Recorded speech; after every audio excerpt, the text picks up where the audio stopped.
of teenage boys were kept outside in buses. Reporters asked the White House press secretary about that this morning. I get your reaction to this report about unaccompanied minors being held in park buses overnight. There was one child reportedly held for 4 days before being reunited with his family. The reports of children that you referenced being held in buses outside of HHS, of the HHS facility in Dallas for extended periods of time are outrageous. They're unacceptable, and they do not meet our standard for childcare. It's being fully investigated how we got to this point, how this possibly happened. There's no excuse for this kind of treatment. Health and Human Services Secretary Javier Becerra adds they are also working to ensure this doesn't happen again. HHS is expected to close the Dallas site by early June. Gas shortages continue on the East Coast after the cyber attack and panic buying. Some D.C. area gas stations empty today because they are out of gas. Gas Buddy reports 88% of D.C. stations are empty. The pipeline operator says service has returned to normal, but it will take time. Fox's Steve Harrigan has more. It is hit or miss when it comes to finding gasoline in Georgia, where about 50% of the stations still have none for sale.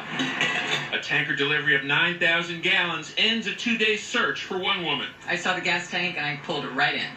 You've been looking around all morning? I did. I have been, yeah. And all day yesterday. Wow. It's kind of ridiculous, isn't it? The situation is worse in North Carolina, where some 60% of stations have no fuel. In D.C., more than 80% of stations are dry. Some have no premium, others no regular.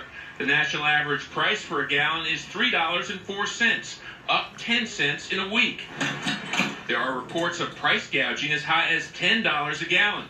Some drivers wonder how we got here. Having critical pieces of our infrastructure disconnected to the internet without, modern security systems. Like, what do you expect is going to happen? Others are looking for who to blame. What do you think caused this? Vladimir Putin. Vladimir Putin? Yes, definitely. The question for many is how long will shortages last? Colonial Pipeline restarted operations Wednesday at 5 p.m. By Thursday afternoon, they were fully operational, moving gas through the pipeline at 5 miles per hour to all markets along the East Coast.